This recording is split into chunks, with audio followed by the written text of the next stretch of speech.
Hello, Year 2. Welcome to your second geography lesson of the half term. Today, we are going to have a little think about what we learnt last week. Hopefully, you can remember quite a few things. And then after that, we're going to be looking at compass points today. Okay, so the first thing I want you to do is, hold on, where are we? So we're going to be doing a lot of, for the first few minutes, we're going to be doing a lot of pausing and then unpausing, all right? So I want you to pause the video in a second and see if you can match the words to the picture, all right? I've only got 3, nice and easy. Can you match the words to the picture? Pause the video now. Okay, so hopefully you'll have known that the valley, remember valley makes a V sign because we've got a hill on either side with the lowland underneath or at the bottom. So this is the valley because we've got that V sign, the kind of V shape. And quite often remember that the lowland in a valley quite often has a river or a stream in it because all the water runs down the hills.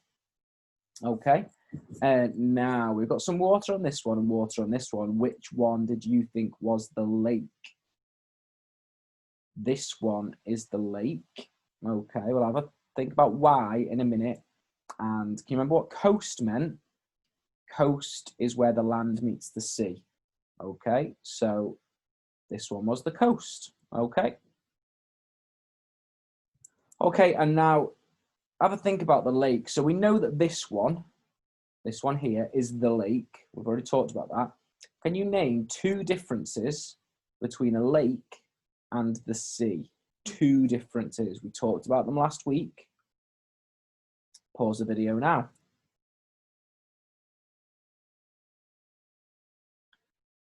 Okay, so the first thing that we talked about is that if you're in a lake, then the water isn't salty. The sea water, it's salty water. Lakes have fresh water.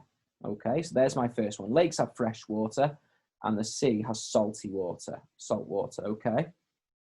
Remember the second one, it was to do with the land around it. Okay, lakes are surrounded by land. They have land. You say that they're landlocked, okay?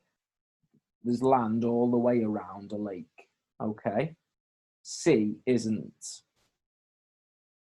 Sea meets the land on the coast.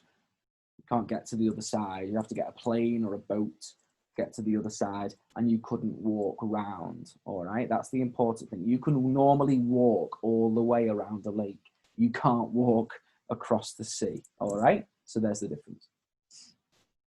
Okay, and one more little warm-up question. Can you remember the 4 countries of the United Kingdom? Not cities, not talking about Manchester and London and definitely not New York and places like that. Can you remember the 4 countries in the United Kingdom? Pause the video now. Okay, so the 4 countries in the United Kingdom. In fact, I'm going to stay on that one actually. We live in England. England is here. Scotland is at the top of Great Britain and the United Kingdom. Wales is quite close to England, isn't it? Well, so is Scotland, but Wales is quite close to us. There's Wales. And the 4th one is Northern Ireland. All right, I have to make that nice and small. It's quite a small country. Northern Ireland. There's Northern Ireland, okay? This bit of Ireland is just, you call it Ireland or the Republic of Ireland. That's not included in the United Kingdom, all right? Just this top bit. North is at the top. I'm going to talk about that in a minute. Okay, so we've got England, Ireland, Scotland, and Wales. Scotland at the top. England is the biggest part. We've got Wales kind of sticking out at the side of England. And across the Irish Sea, we've got Northern Ireland, okay? All right, so I don't know if you know this already, but each country has a capital city. Capital cities are normally the biggest city in that country, okay? And as well as being normally the biggest city in that country, not always, but most of the time, the biggest city, the capital city is also where the government is. So I bet a lot of you know that Boris Johnson, who's our Prime Minister, he works in London, okay?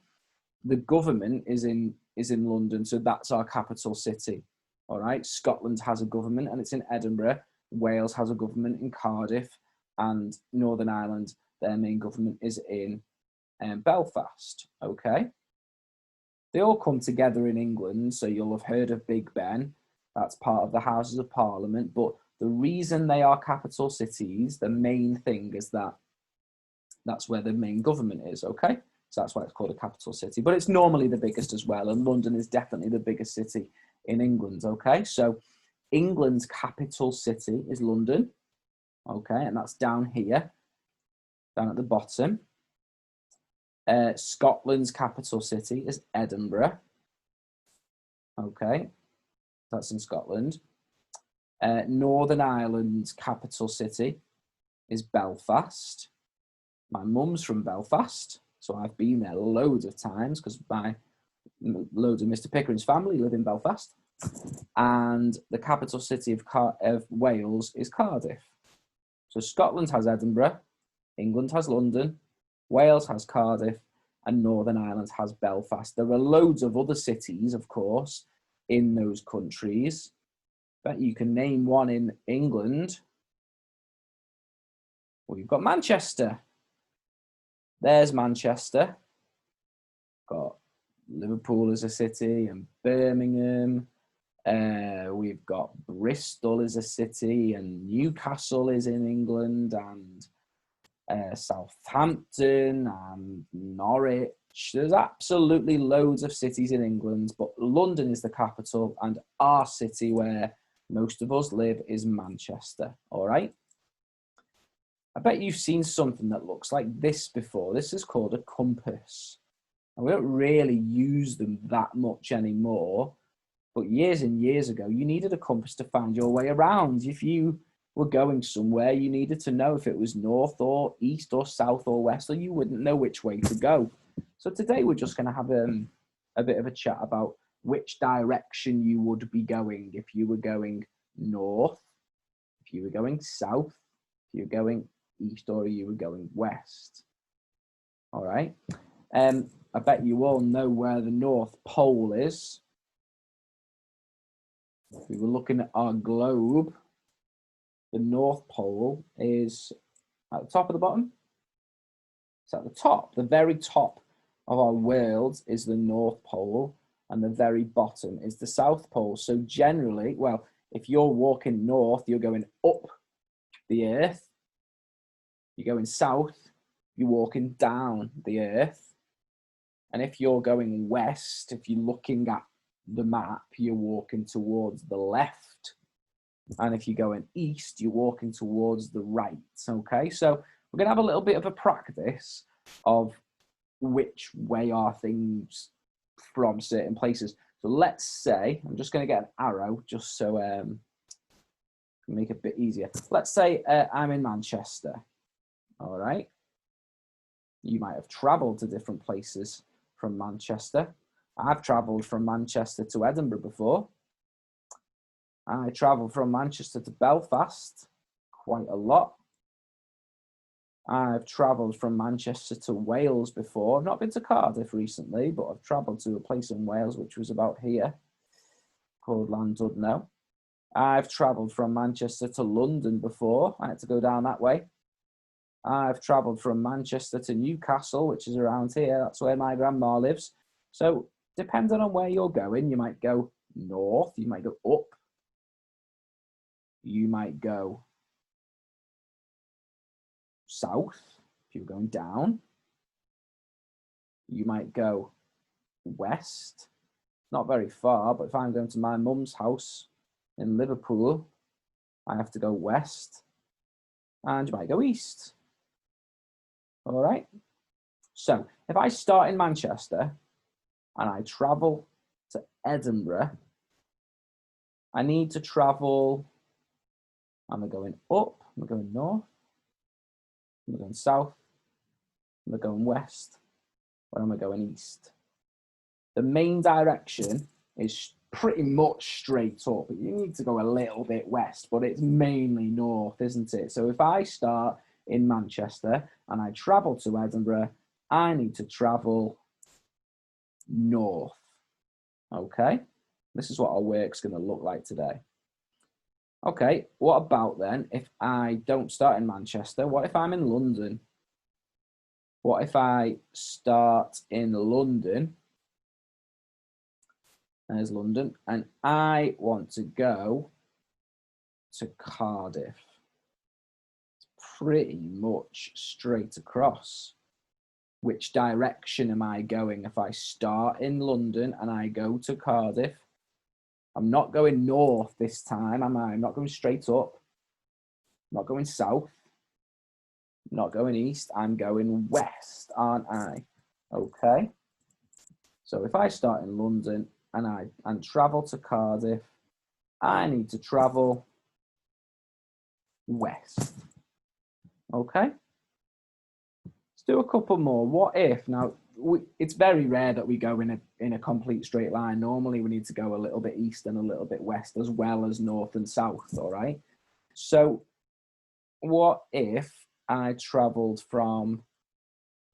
What if I was in Cardiff and I wanted to go to Edinburgh?